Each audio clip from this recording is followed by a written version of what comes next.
Hello, everyone. Thank you for joining us today for our Insight to College webinar, sponsored by the Claude Moore Charitable Foundation. I am Mark Kantrowitz, a member of the Board of Trustees of the Center for Excellence in Education. I'm also Director of the Research Science Institute, or RSI program. I'm also an alumnus of the first year of RSI in 1984.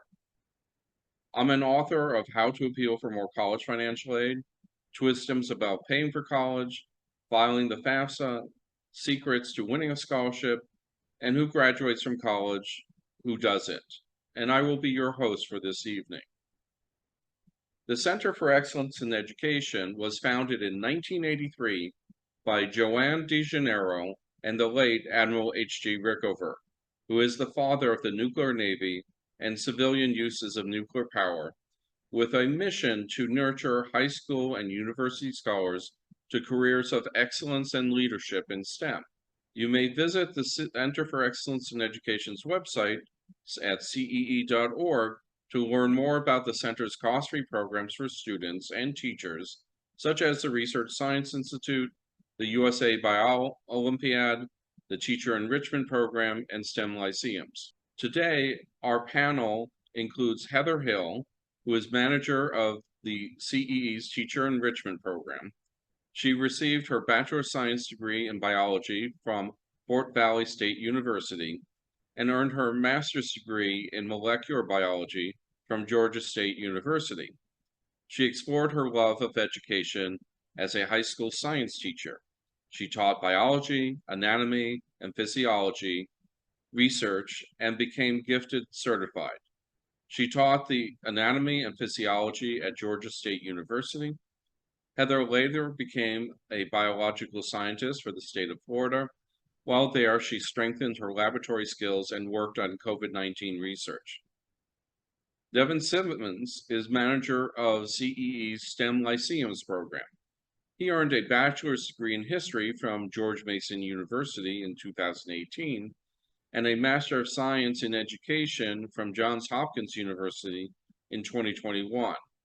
He has a passion for highlighting the numerous career paths that STEM education can lead to by showcasing the real-world applications of STEM and sharing success stories of individuals who have forged exciting careers in these fields. So now what we're going to do is get started with some questions that have been prepared for the panelists. And first, we're going to ask a few questions for STEM majors, and each of the panelists can answer these in turn. What experiences or influences led you to choose a STEM major, and how have your expectations evolved over time? So, I personally believe that a lot of my experiences in high school led me to choose a STEM major. My parents were very particular about my summer programs that I was able to attend, so they were all STEM driven. But they also provided me a variety of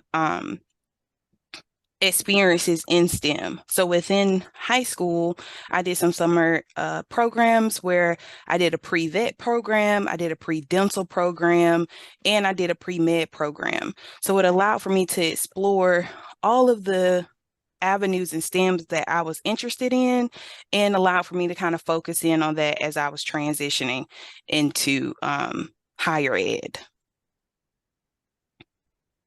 Devin?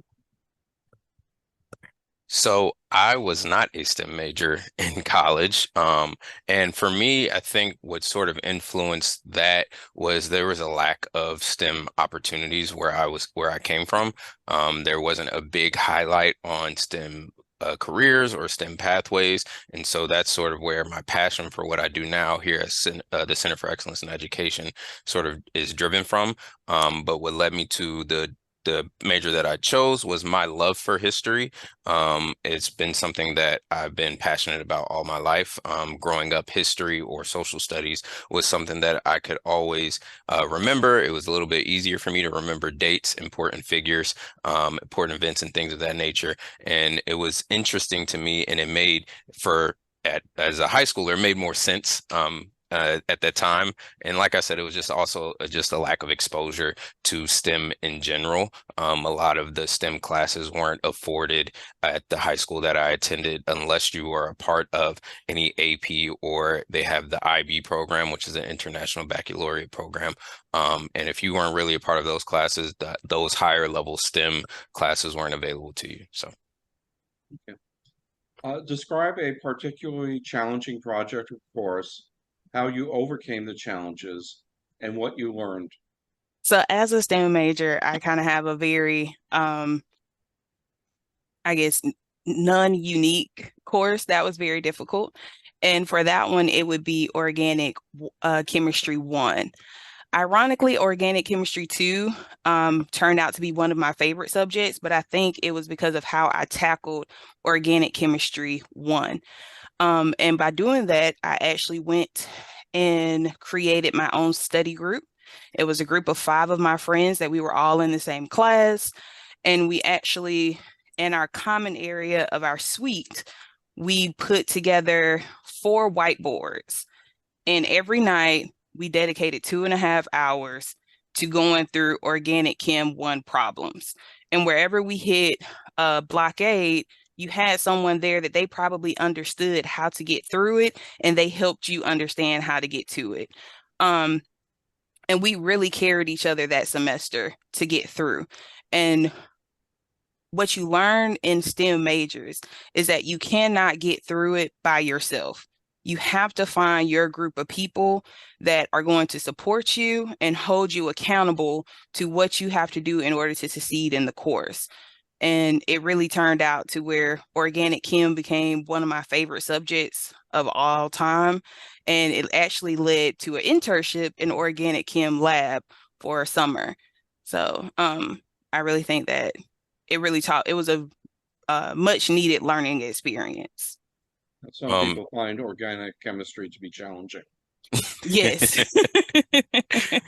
And I also just want to build on something that Heather just said, when in not just with STEM, but in anything that you're doing in college and in life in general, you need to find your group of people that will hold you accountable, whether those are in your courses or within your direct community. It's something that having a community behind you and having people behind you will always push you to want to do your best and want to accomplish any goals that you set out. So like Heather said, if you're going into college, even if you're not in college, find a group of people that will push you to do the things that you are capable of, even if you may not see it at the time. So, how has your STEM education surprised you in terms of content and real-world applications? I believe that how fast the STEM world has changed in the last decade has really surprised me. I think that 10 years ago, when I was in undergrad, you really only thought of STEM majors and STEM of education being in the health and workforce, really, in healthcare. So you thought of your pre-med majors, your pre-dental majors, your pre-pharmacy majors. Those were the key in terms of STEM. And if you had extra exposure for a lot of kids, then you threw engineers in there as well. But now STEM is really more geared, I think for most students, STEM is where you see engineers and tech. That is where you see the change in most of the content for STEM majors. And then once we went through the pandemic, we're seeing a dip in a lot of healthcare fields where we're having to drive students back into these healthcare fields that 10 years ago, that was really the focus of STEM programs and STEM majors.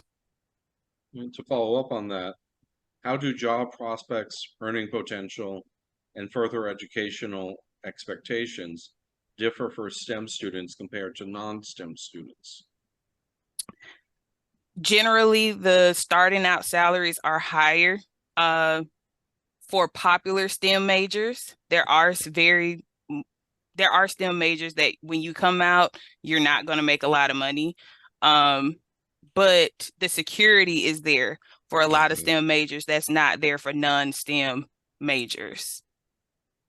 Yeah, and I can speak to that a little bit. The non-STEM major jobs, you aren't going to see those high number salaries typically. Depending on where you go, you may be able to see that, but generally you're not going to see those numbers that you see maybe for an IT specialist or any engineer, anything, or doctors or nurses or things of that nature. So I think that that's a big to answer that question and to build off of what Heather was saying. And one last thing on that question, Mark, I also would like to point out for students or anyone that's watching, a lot of times it is easier to pivot your STEM major into a different career than it is a non-STEM major. A lot of the skills that you gain in a STEM major are applicable in other areas, in other fields. So if you ever have to pivot or transition, a lot of times that STEM major can really help you into another field. And you never really know how STEM may be correlated to whatever field. So it just takes doing your research. And as Heather mentioned, internships are the best way for you to figure out how whatever your passion may be, if you may not think that it's STEM related, more than likely it is. So it just takes doing your research and knowing the right people to point you in the right direction. We'll ask a little bit about internships in just a few minutes. But first, can you share a transformative or eye-opening moment during your studies? I will answer this one. I think what an eye-opening or transformative moment was the way that my teachers, whether in high school or in college, poured into me, which was very important. And it speaks to what Heather was saying about community. I think that having those relationships really pushed me into keeping doing what I was doing at the time and sort of led me to my career path, which is education. I have a very strong passion for education and pouring into children, just because I believe that, not to be cliche, but the children are our future. So I think that it's important, and that's something that stuck with me, and I wanted to be able to do that for students as well, whether it was in the classroom or if I'm here at the Center for Excellence in Education. So how has your non-STEM education influenced your career goals and opportunities? So being a history major, like Heather said, that it was very, there were only a few things that I could do with history once I graduated, and that was either teaching or working in museums or doing some sort of research. And like I said, education has always been my passion. And so, can you repeat the second question? I'm sorry, Okay. So how has your non-STEM education influenced your career goals and opportunities? Oh, so yeah, it just pushed me in more into what I was passionate about, which was teaching or education and working with students. And being that there was only so many things that I could do with history in that degree, the options were limited. That's sort of where I went with it, and I never looked back with it, just because I loved what I was doing, and I love being in education in any way, shape, or form. So let's turn to internships. What key advice would you give to students starting their search for internships, especially in STEM fields? My key piece of advice would be to start early. As you are in high school, you should look with your guidance counselor for any type of opportunities that could come for you that you could do in the summer while you are in high school. And if you might be in a situation where your guidance counselor might not be the greatest resource for you, then Google is the best resource that you can find. I would start now. You won't be able to do anything for this summer, but you could be preparing for next summer. So I would be using this, time during the summer to Google what type of opportunities are out there for high school students in STEM fields, and figure out a lot of these different programs might have some type of financial assistance as long as you apply early. There might be something at your local university that you might be able to participate in throughout the school year. So not only would you get some opportunities during the summer, but you might be able to add to your resume throughout the school year. And then once you get to college, your academic advisors and the professors within your major are going to be your best friends. One of the best internships I received in undergrad actually came from a professor and not my academic advisor. He actually, I took a class from his wife, which was a biotech class, and she fell in love with me, and she told him, "Hey, I really need your help to find her into a internship that I want her to do." And he came to me and he had 3 options, and he was so connected at that point to where whichever option I wanted, he could call the program and all I had to do was fill out the application. But if I hadn't showed up in her class and done my best, I would never have had that opportunity. So I think that those are some great first steps of how to get some internships and opportunities in STEM.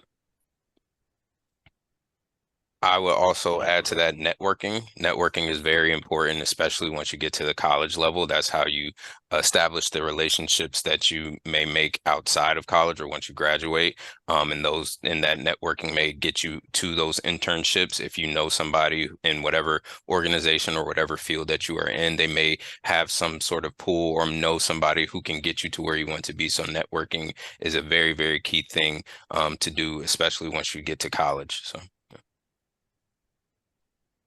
Can you share a personal story of how you secured an internship and its impact on your career?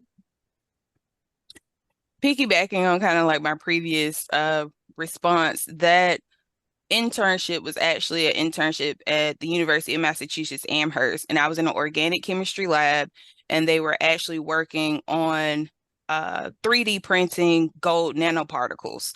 And so, one, the exposure in that particular lab was priceless at that moment in my collegiate career. The networking, as Devin just said, that I was able to do that summer was priceless, as well as where that research took me for the next 5 or 6 years. It was always a conversation starter when I was in an interview, and it probably got me into rooms that I might not have gotten into if that wasn't on my resume, that particular type of research. How do internships in STEM and non-STEM fields differ in terms of skill development, networking, and career preparation? Speaking from the STEM perspective, I believe that, especially in this day and age, internships are gold for you in a STEM major. It's only going to develop your skills more. So, those skills that you might get once or twice a week in the lab that you're doing in your regular courses, you're doing this with professionals for an entire summer. And it gives you a different perspective, especially if you end up going to a smaller school. Being at that larger university is going to give you a different perspective in your field that you aren't able to see on a daily basis. Also, for networking opportunities, just knowing professors that are able to speak on your work ethic, that are able to write you a recommendation letter from a different university than yours, really can add some different dimensions to your application process. And for career preparation, it allows for you to see what you like and what you don't like. Before your internship, you might really think that you want to be a lab bench worker and that you love the laboratory environment. But once you're there for 12 weeks, you might realize that's really not for me. And I want to be in a more office setting, or I want a more people-facing position in STEM. And so it helps you really filter out what works for you and what doesn't work for you. And just building off of what Heather said, I believe that they both help in getting, whether it's STEM or non-STEM, they both help you getting real world knowledge. The content and what you're doing may be different, but it's still beneficial in the long run because, like Heather said, you're getting that real world knowledge, you're getting that firsthand experience, you're getting those networking opportunities, and you also get a feel to see if this is what you really want to do. In college, that's the time where you may bounce from major to major or career to career, and so internships are the best way to just see if this is something that I want to do for the rest of my life, or if it's not. And if it's not, that's perfectly okay. At least you were able to say that I tried it and it didn't work out for me, so let me see what else I can do. But I think internships and gaining internships in general, whether it's STEM or non-STEM, are beneficial in the same ways. So. Now, you touched on this a little bit. What are good strategies for STEM students to find and secure high-quality internship opportunities? So going back to, I would say start early. And I would contact your academic resource center if you are an undergrad for your university. A lot of times they have a kind of like a bank of information for the companies that might be donors to the university, that they have kind of like a special pipeline for internships that summer, and also maybe internships that have been readily accessible within the university for a long period of time. In high school, your guidance counselor, just make sure that you are talking to them early, let them know what you are interested in. And again, if you don't have that support at your school, which all students don't have that kind of support, then Google is your best friend. But you have to take accountability on that front, and you have to know that you are the driver of your destiny. So if this is something that you want and you're interested in, then you have to take it by the reins, and you have to know the deadlines. You have to be the one to follow up with your teachers for recommendation letters. And you have to be your advocate. Like, you are your best advocate, and you have to fight for your future. I would also say a nice program called STEM Lyceums also sends out internships via email. So opening up your email whenever you may see something from me, is I'm not trying to toot my own horn, but that is, I send out a lot of internship opportunities. Again, like Heather said, you may not get any for this summer, but as soon as the summer is starting, I will be sending out more internship opportunities for the 2024-2025 year. But also just when you get to college, and even in high school, I'm sure they're still going to career fairs. That's a way to meet these professionals that are in whether it's the organization that you may be interested in or the specific career, going to those career fairs and just putting your name out there and seeing if they have any opportunities. Like Heather said, you are the driver of your own destiny. So you have to be able to take that step forward, or you won't be able to garner the things that are afforded to you. So. What skills do employers look for in graduates that help them succeed in a competitive job market? I would say across the board, I feel like it's the similar things. You have to have great work ethic. And especially with coming out of college, they want to see what type of courses that you were taking. If you were in any internships, if you were in any organization, things of that nature, just to see if you're able to manage different things at a lot of different points of time. But work ethic, your timeliness, your organizational skills, I think those are pretty standard across the board. As far as when it comes to those STEM careers, I'll let Heather speak to that. But for the careers that I've seen and that I've tried to get into, those are the three biggest things that they look for. Also, I agree with prior work experience can help. Yes. And you get that through an internship. Yes, absolutely. That's exactly what I was going to say. And also, I think one thing that is kind of missed a lot of times is that you're also able to be accountable if there is a mistake, and that you can recover from those mistakes. And that shows a lot of employers that your willingness to learn, but also your willingness to be accountable. And also, one last point, knowing your strengths and your weaknesses is very important. In interviews, you'll hear a lot, what is your strength, what is your weaknesses? And I think being honest about your weaknesses, because that, like Heather said, that shows accountability to what you can't do. But if you're willing to overcome those weaknesses, then that's something that employers look for as well. Yeah, don't try to characterize a strength as a weakness. Absolutely, no. They see right through that. No, right through it. Right. So how do internships influence career trajectories in STEM fields? Can you provide examples of impactful internship experiences? I believe that they allow for you to get a better sense of what those job fields can be. And it also helps you build your network. Not from personal experience, but a lot of people I know, if there's anyone here, you might know anyone who is a rising freshman in high school.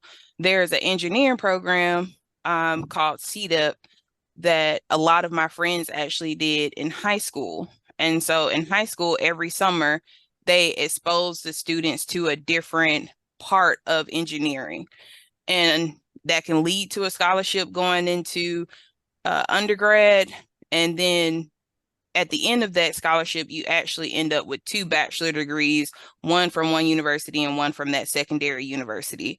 But most of the people that I know that took advantage of that opportunity, they all were matched with some engineering field. For those that chose like a health physics, then a lot of them are either working for the government or they're working for different healthcare systems. A lot of the ones that did more of a petroleum engineering, they're either working for Chevron or Shell, because those are the 2 major donors for that particular program. And then I know quite a few geologists from that program as well. So it actually just really expanded and gave them the opportunity to explore and to network, to be able to have a very good position once they graduated from the program. Well, now we're going to talk a little bit about PWI and HBCU. Can you start off by defining those terms? Sure. I'll take the PWI. That is a predominantly white institute or institution. And Sorry. and HBCU is a historically Black college or university. And so it's basically the proportion of minority versus non-minority students at the school. Correct. Yes. So for PWI attendees, what specific challenge did you face? How did you address it? And what unique opportunities did you find? So that would be me. Again, I attended George Mason. And so initially the biggest challenge that I faced was finding a group that I identified with and looked like me, in full transparency, which was hard.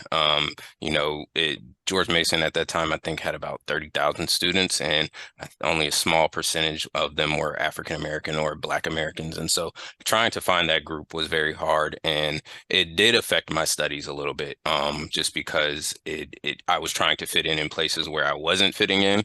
And until I found that group of individuals, like Heather mentioned earlier, finding that community of people that had similar interests or similar backgrounds and just wanted to see me succeed, we all wanted to see each other succeed, was something that definitely helped me overcome that challenge. And it took me, and this is with any college that you go to and any group that you're trying to find, it took me taking that first step. People aren't just going to come up, some people might, but a lot of people aren't going to come up to you and say, hey, you're a freshman, or you look cool, or you look like you may want to be my friend, and all those kinds of things. So it takes taking that first step and going outside of your comfort zone. That's going to be a big thing that you hear once you go into college for any graduating seniors or rising seniors for that matter.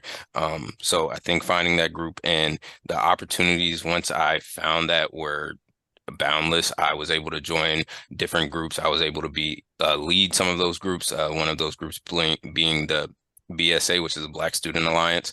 I was one of their executive board members. Also part of my fraternity, Alpha Phi Alpha Fraternity Incorporated. I was a historian for that, and joining those organizations helped me do those networking things that we were talking about, which led to internships or job opportunities, or just forming lifelong relationships that I have a mentor that I met in college that I still talk to on a regular basis now. And he's been able to help me further succeed in my career right now. So I think that finding that group of people and finding that community is the biggest thing that you're going to do. Of course, you're going to have the study habits and things like that, but once you get to college, it's a whole different beast than it is in high school, and you have a lot more freedom. And so you need to find ways to keep you grounded. Ways to keep you grounded. Sorry, our lights cut off.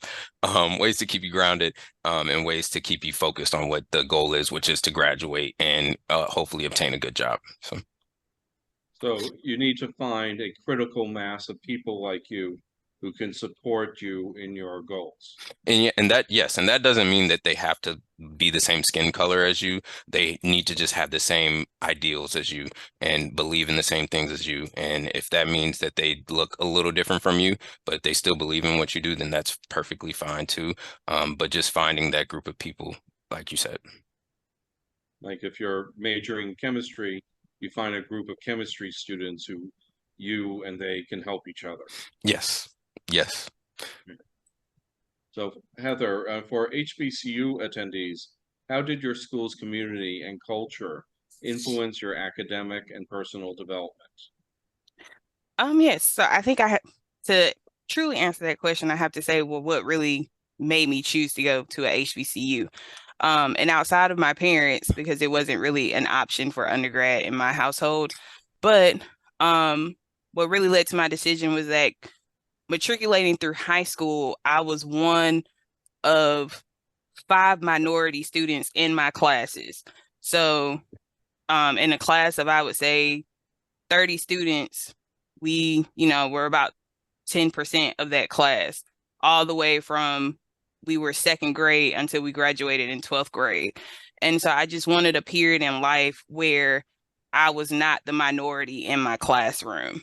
And so making the choice to go to a HBCU, it really impacted the sense of community in a very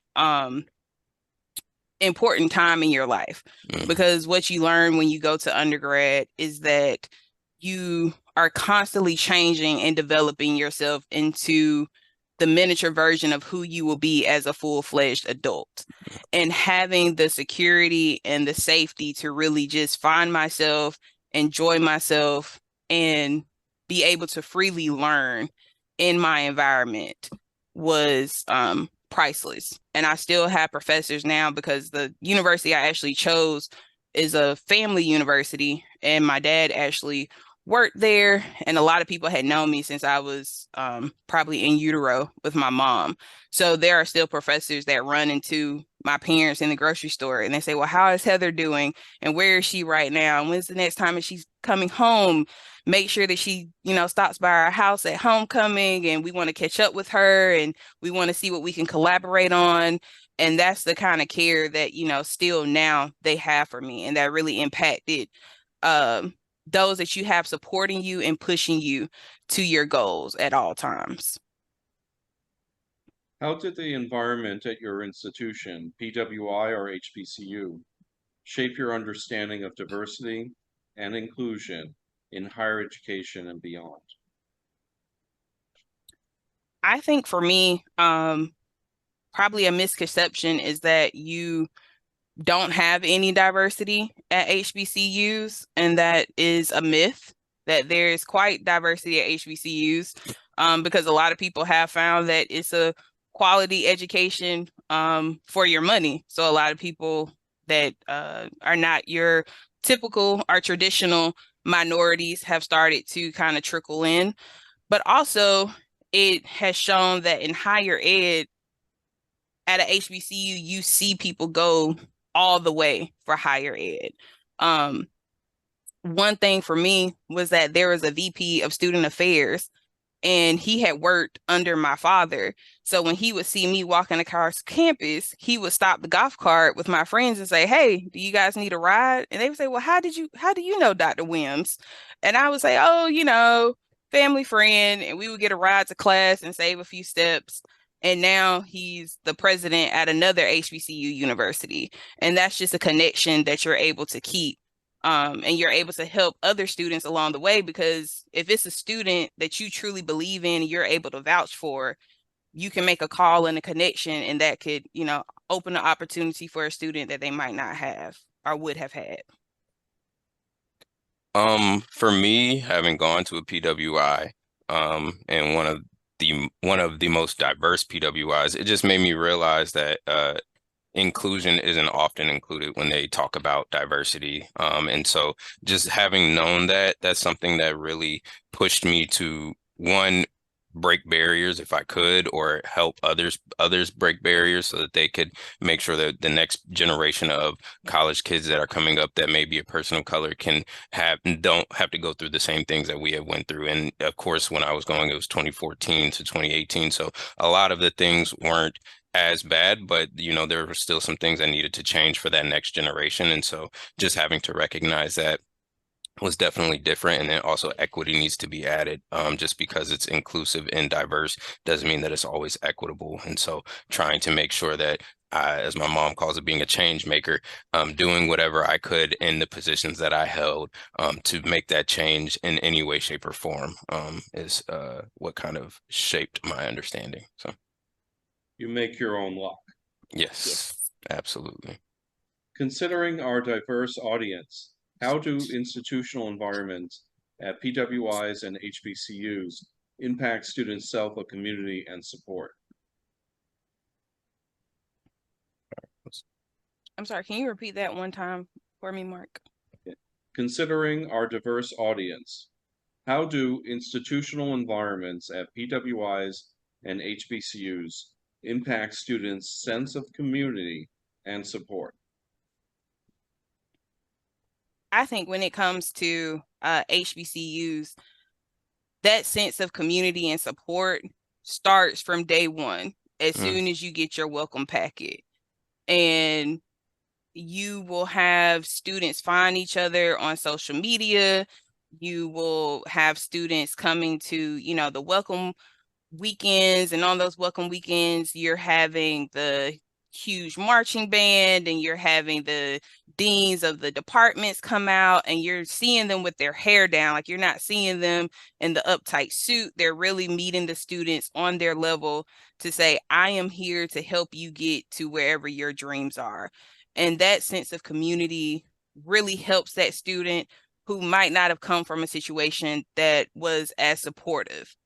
And they really kind of just wrap you in their arms, and for 4 years they just take you and push you as hard as they can. And when they push you, it's not always in a nice way, and you always don't like it, but it's always in a loving way. And it's always it's kind of like that big sister, big brother to say, hey, you dropped the ball, but you're about to pick it up and you're going to keep going because we believe in you and you can keep going. And I would say at a PWI, I know I don't want to make it seem like all PWIs are bad. Don't get me wrong, you're going to get a great education. You're still going to find that sense of community. It may not be as prevalent or as evident as at a HBCU, because with HBCU culture, they do have a large sense of community even after graduating, with homecomings and things of that nature. But I think that once you find that sense of community or that community for yourself at the PWI or whatever school that you go to, that's something that won't be shaken no matter how many years you've been away from the school. Like for myself, I know that I have two professors that I can go back to, Dr. Wendy Manuel Scott and Miss Hortense Rasco, that whenever I visit George Mason again, I can always tell them about any life updates. They're always checking on me. Life happens where it may not be as consistent as it once was, but whenever I do go back, I still feel that sense of community, but it was the community that I made from taking that step forward and stepping out of my comfort zone that I wouldn't have made just sitting in my dorm. So I think that if you want to have a community or have any support, you have to do the things that you need to do, because the community just isn't going to come to you. You have to go to that community, and you may find yourselves in a lot of different communities. You may find yourself in a community in terms of what you're studying. You may have a community in terms of what your interest may be outside of academics, and you just may have a community of friends that you just hang out with. But as long as you go and have that step out of your comfort zone, you will find it. And once you do find it, it'll be something that you won't forget. So your community is giving you what you need, not necessarily what you want. Absolutely. Yes, every time. Absolutely. Okay. So now let's turn the tables, and it's your turn to ask me questions about financial aid and student loans.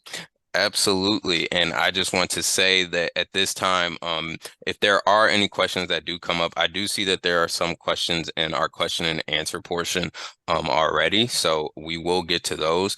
But in that time of Mark speaking, with these questions that we have for him, if you do have any questions about financial aid, this is the person to ask. So please ask away.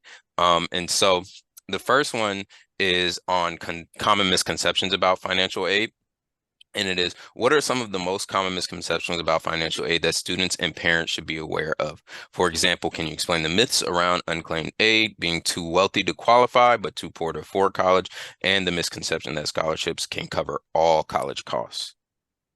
Okay, so the unclaimed aid myth falsely claims that billions of dollars in scholarships went unclaimed last year.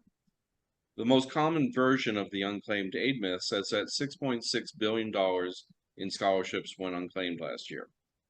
This myth is based on a 1976-77 academic year study by the National Institute of Work and Learning, which estimated that $7 billion in employer tuition assistance was potentially available from employers for their employees, but that only about $300 to $400 million was being used each year. So this myth is more than 40 years old. It has nothing to do with scholarships, and it presents estimates that are not supported by any evidence. The reality is that almost all scholarships receive far more qualified applicants than available funds. The few scholarships that do go unclaimed can't be claimed because of restrictive selection criteria. For example, there is a scholarship available at Loyola University of Chicago for students born with a last name of Zolp, Z-O-L-P. The name must appear on both their birth certificate and their christening certificate. You can't change your name to qualify. There is, however, one form of financial aid that does go unclaimed, and that's the federal Pell Grant. About 2 million students each year did not file the FAFSA, but would have qualified for a federal Pell Grant if they had only filed the FAFSA. And of them, about 1.2 to 1.3 million would have qualified for the maximum federal Pell Grant. That number is expected to go up this year. You can't get aid if you don't apply. Now, the next question was too wealthy to qualify for aid, but too poor to afford college. This is the kind of grass is always greener on the other side. Everybody struggles to pay for college, but the net price, that's the difference between total college costs and the grants and scholarships and other gift aid, money that doesn't have to be repaid. The net price for a low-income student represents a greater share of total income for that family than for a middle-income student. And middle-income students pay a greater share than high-income students. There are financial aid programs targeted at middle-income students, such as the American Opportunity Tax Credit. And this kind of grass is greener argument is based on perceptions, not necessarily reality. Financial aid is based on financial need, which is the difference between the total cost of attendance, 1 year cost of attendance, and the student aid index, which is a measure of the family's financial strength. There are two ways to increase financial need. One is to decrease the student aid index. The other is to increase the cost of attendance. Thus, there are several ways that wealthy families may nevertheless qualify for need-based aid. One involves sending their children to a higher cost college as opposed to a lower cost college, such as an in-state public college. Because the college costs more, they're going to get more financial aid because their financial need will be greater at that college. Also, the CSS profile form, which is used by some of the more expensive colleges, they adjust the EFC, the old name for the student aid index, based on the number of children in college at the same time. The FAFSA no longer does this for the student aid index, but the College Board does, and that if you have multiple children in college, you may qualify for more financial aid at one of the 188 colleges that use the CSS profile form. Now, the third of these myths, that scholarships can cover all college costs. And in some cases it can, but this is extremely rare. The Regeneron Science Talent Search has a top prize of $250,000. There's just one top prize, and you have to be best in the nation in science and mathematics in order to win that. So scholarships are part of the plan for paying for college, but not the entire plan. About 15%, 15% of students in bachelor degree programs use scholarships to pay for college. And the average amount of private scholarships that they're using is about $5,000. Only 0.4% win more than $25,000 in private scholarships. Only 1.4% win enough scholarships and grants to cover all college costs for 1 year. And the difference between a scholarship and a grant is scholarship is often based on merit, whereas a grant is often based on financial need. For example, the federal Pell Grant is based on financial need, whereas many scholarships like that Regeneron Science Talent Search are based on some form of artistic, athletic, or academic talent. So I'm going to move on to the next question, which is on effective strategies for managing student loans. Can you share some strategies or resources that you found particularly effective for managing student loans during college? What practical steps can students take to keep their loan debt manageable while still pursuing their education, which is something that I need to take notes on right now too. Right. So when you're in college, you need to borrow as little as you need, not as much as you can. You want to live like a student while you're in school, so you don't have to live like a student after you graduate. So don't treat loan limits as targets. Ask yourself, do you really need to borrow the full amount? And if you do, I mean, try to minimize the amount that you're borrowing, so that you can afford to repay it. And it's literally cheaper to save than to borrow. So if you can save money before college, it's going to save you money when you graduate, because every dollar you borrow will cost about $2 by the time you repay that debt. By saving, you're avoiding borrowing that money. Even if it's just a little bit of money that you save, even if you got started late, it's still going to save you some money. Now, there are some things you can do after college to make the loans more affordable. First of all, there is something called the student loan interest deduction, which is an above-the-line exclusion from income. It's like a deduction for up to $2,500 of interest that you paid on federal and private student loans. That'll save you a few $100s on your taxes. Also, many lenders will give you a slight discount on the interest rate if you sign up for auto pay, where your monthly payment is automatically transferred from your bank account to the lender. Typically, it's about 1/4 percentage point interest rate reduction. And there are a variety of different repayment plans for the federal student loans.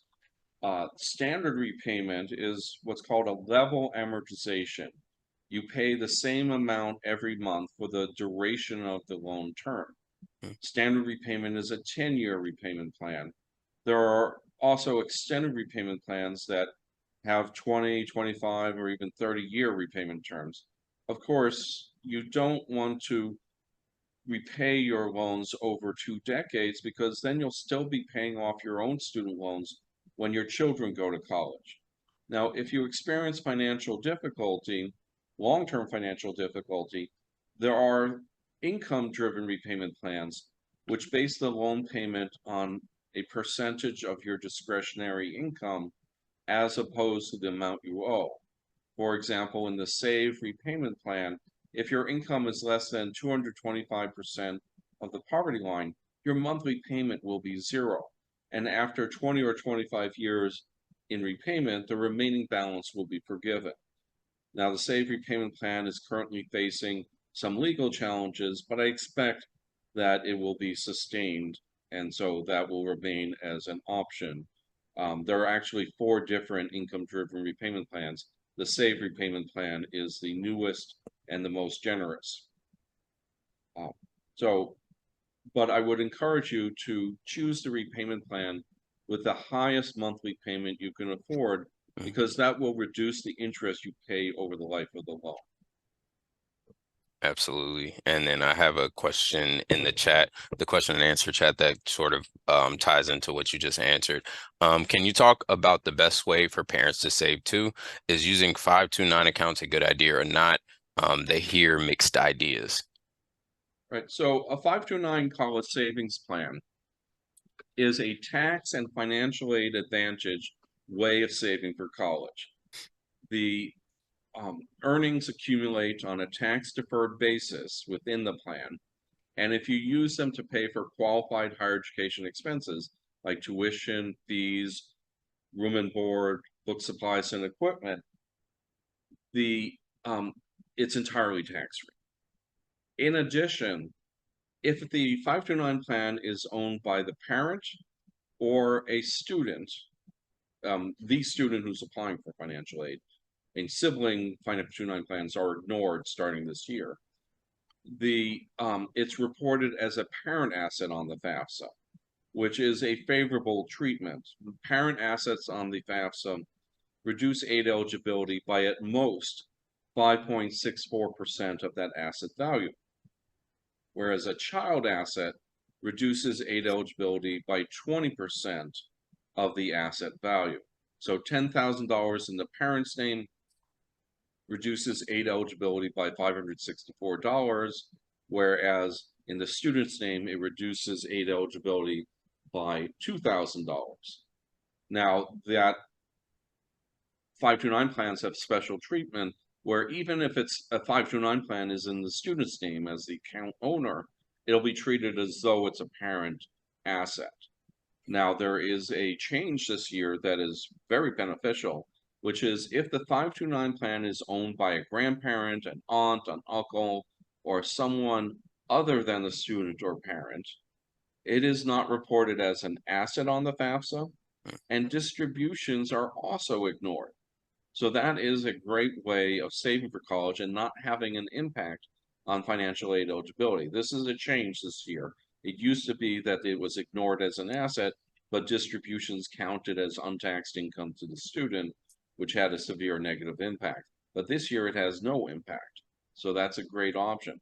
Now, I recommend that you set up a automatic contributions to a 529 plan so that you don't have to think to save. Instead, you have an automatic monthly transfer from your bank account to the 529 plan and have it automatically invested. Now, that automatic transfer, it doesn't have to be a huge amount of money. It could be as little as $25 a month. And all the 529 plans, and most of them allow that little, and possibly even as little as $15 a month if it's through payroll deduction. Now, it's better to save more, because every dollar you save is a dollar less you're going to have to borrow. But it's more important to get started. Once you get started, you can start increasing the amount you save. Your child no longer needs diapers. Well, take the money that you were previously spending on diapers and put it in the 529 plan. They no longer need childcare. Put that money in the 529 plan. Ask friends and family to give the gift of college by giving money contributions to the 529 plan for birthdays, graduations, and holidays. And the other advantage you have can be time. The sooner you start saving, the more time there is for your earnings to grow. If you start saving from birth, about a third of your college savings goal will come from the earnings. If you wait until the child enters high school, it's less than 10% will come from the earnings. And to reach that same college savings goal, you'd have to save 6 times as much per month. But even then, it's never too late to start saving, because once again, every dollar you save is a dollar less you're going to have to borrow. In my case, I started saving before my children were born. So I know this industry, and I was a little bit freaked out, so I started saving very, very early. So the message there is to start saving now. Start saving early and often. Early and often. And so that sort of answers the next question that I was going to ask, is what proactive steps can students and parents take and through their high school and college journey to maximize their financial aid and scholarship opportunities? Are there specific actions they should prioritize during different stages of their education? And I think the main one is saving. But Right. I'll Well, let there you is another tip, Yeah. which has to do with scholarships. Mhm. Start searching for scholarships immediately. You can win scholarships in elementary school, like there are art and poetry scholarships for children that young. There are also, you can doodle the Google logo and win a scholarship.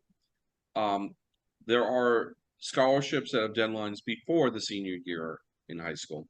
And during the senior year, don't wait until the spring when you've gone into college, say, oh, now I have to figure out how to pay for it. Start searching for scholarships in the fall. There are scholarships, about half of the scholarships have deadlines in the fall. And if you start sooner, you're less likely to miss a deadline. And some of these are among the most generous scholarships. I already mentioned the Regeneron Science Talent Search as the premier scholarship program in science, technology, engineering, and mathematics. But there are many others. And there are also some scholarships that you can enter in the spring. Like one of my favorites is stuckatprom.com. It's by Duck Brand Duct Tape. It's for making a prom costume, a dress or a tux out of duct tape. Now the key here is not all duct tape is great. Duct tape comes in many colors.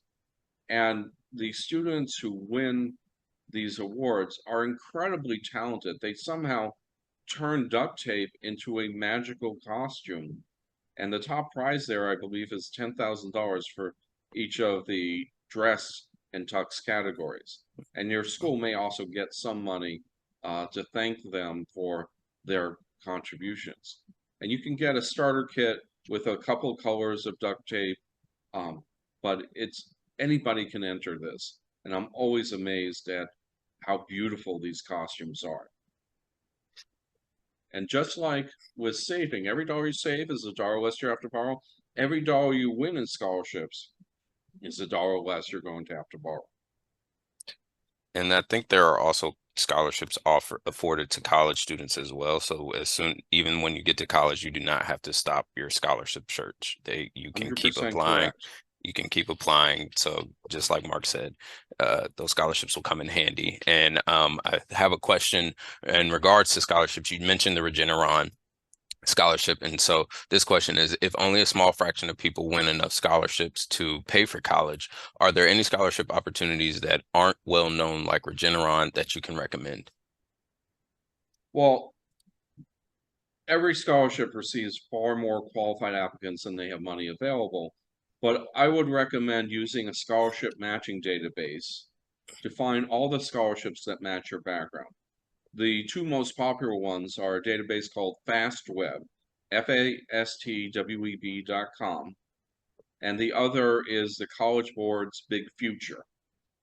And you search these databases by creating a personal background profile, which is then matched to the criteria for each of these scholarships that are in their database. They then give you a list of scholarships that match your background. So if your GPA is 3.5, it'll show you scholarships that require a GPA of 3.5 or lower.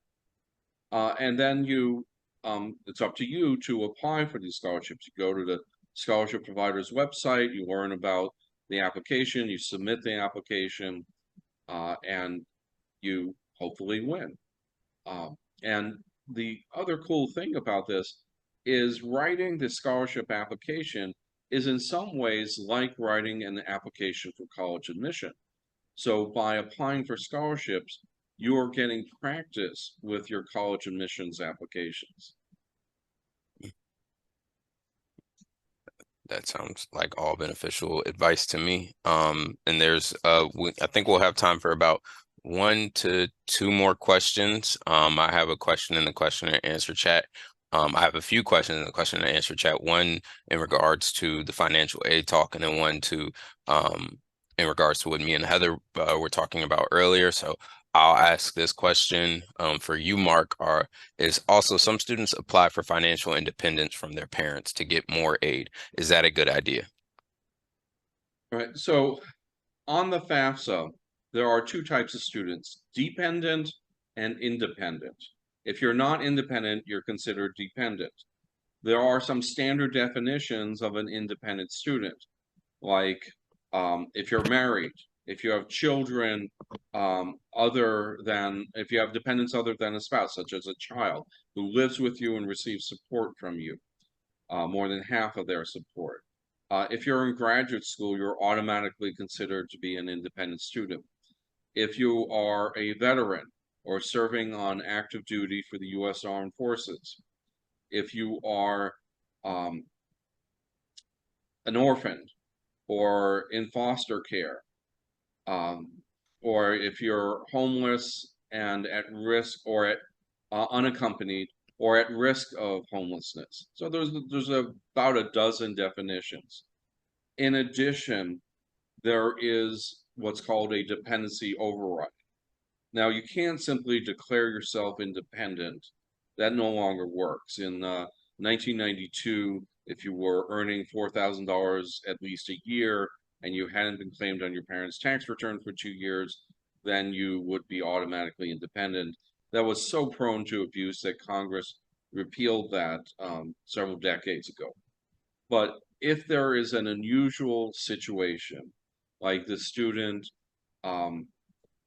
their relationship with their parents has completely dissolved, like court protection from abuse orders against the parents, or if the parents are both incarcerated or institutionalized or long-term hospitalization, or if the parents' whereabouts is unknown, the student's been abandoned. I mean, maybe the student's living with the grandparents and has no contact with their parents.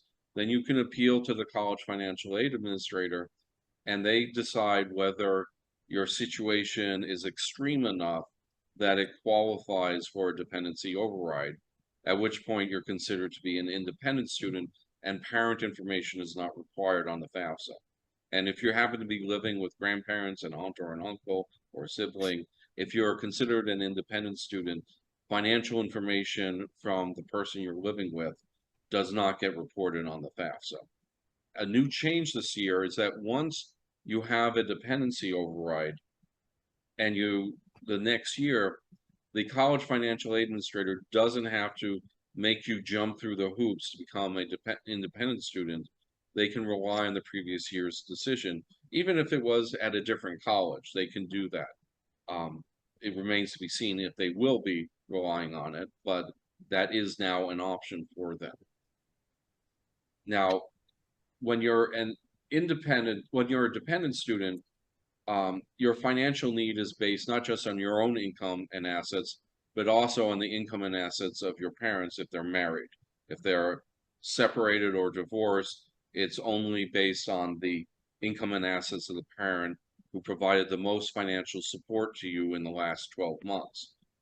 If you're independent, your parent information is no longer reported on the FAFSA, but if you happen to be married, then your spouse's information gets reported on the FAFSA.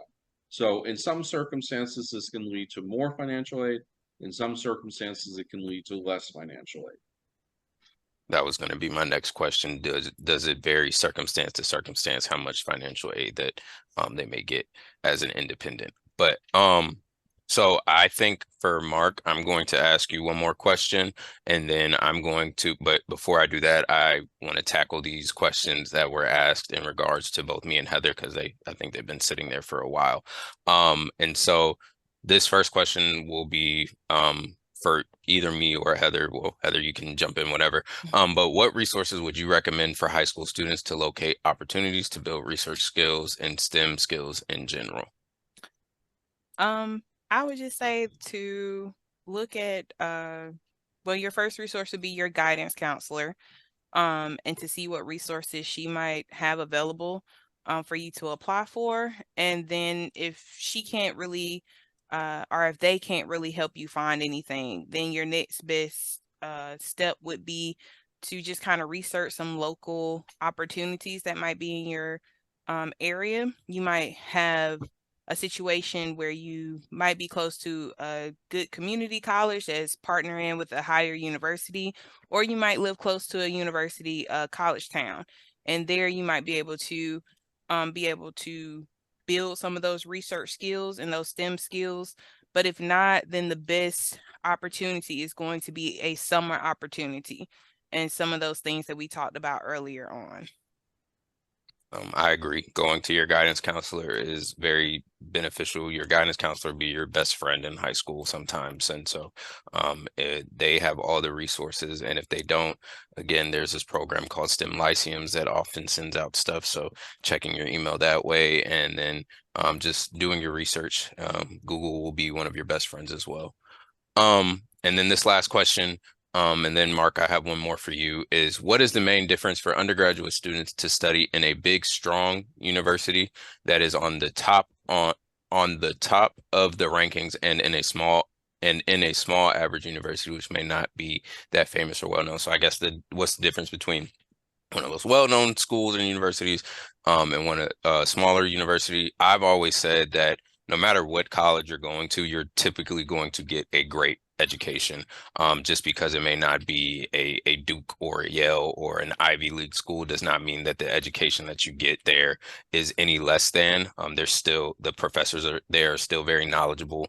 The resources there are still very helpful. You can still have the same sort of experiences that you would have on a bigger campus. And then like Heather mentioned, the smaller universities typically have a stronger community versus a bigger campus. You'll be able to, when you graduate and go back for homecoming and things of that nature, it's more like a family reunion from what I've seen. Again, I went to a pretty big college, so I can't really speak on that family reunion aspect, but I think that no matter what university or school you choose, you're going to get a good education as long as you put your best foot forward. I agree 100%. The differences between colleges are not in the faculty, because after all, Harvard and MIT graduate more PhDs in a year than they hire as faculty. So all those PhDs have to go somewhere to teach. The real difference among colleges is in the students, because they make the character of the school. So when you're visiting a college, don't just sit in on classes to see what the professors teach. Stay overnight in the dormitory with other students so you can hang out and see how you fit in. Are these the kind of people you want to spend 4 years with? The only other thing that I strongly recommend is that you eat at the cafeteria, because if you don't like the food the first time you eat it, you're going to hate it after 4 years. Yep. And you can't understand whether it's good or bad food simply by looking on the college's website or view book or anything like that. And I will provide just a little contrast of an answer, is that I think that it really depends on what your goals are as well. Absolutely. And where you feel comfortable when you go on that visit.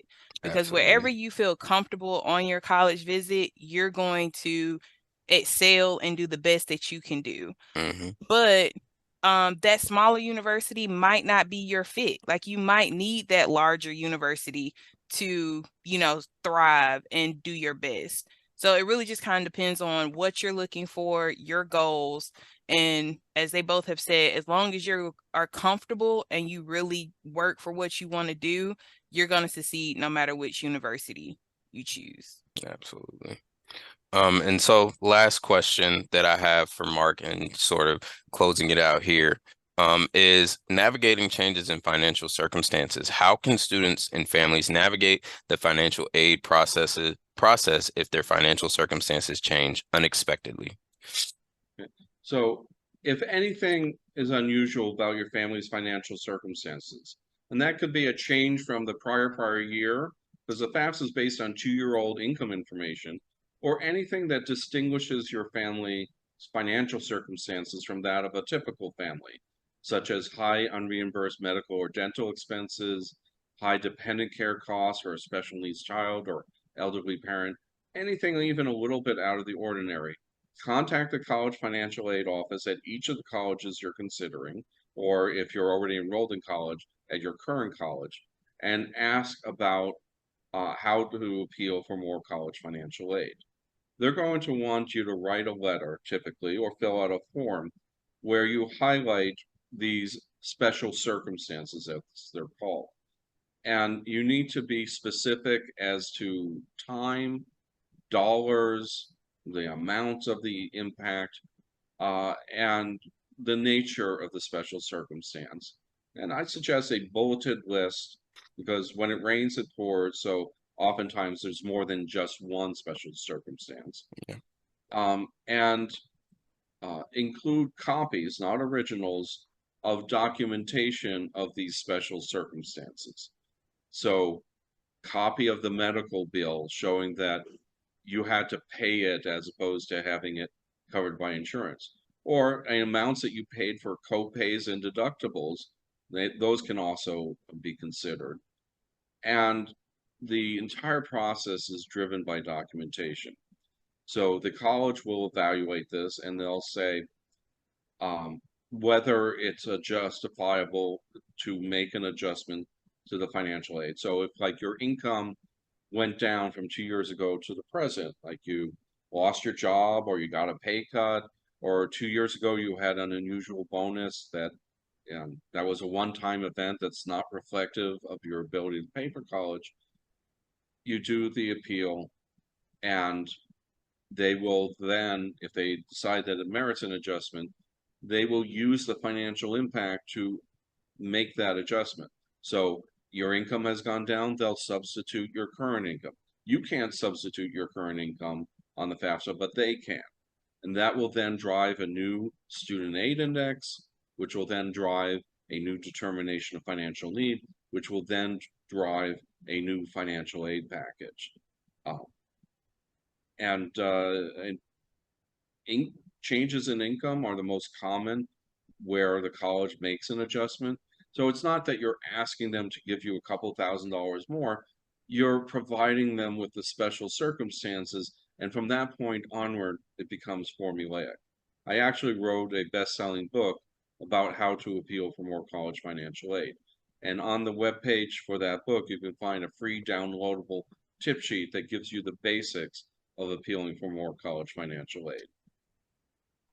Well, and I will be sure to send out that information as soon as we are wrapping up this webinar. And so first, I just want to say thank you, Mark, and we are going to go ahead and wrap up our Insight to College webinar. Again, I just want to say thank you to all of our sponsors for this webinar, including the Claude Moore Charitable Foundation.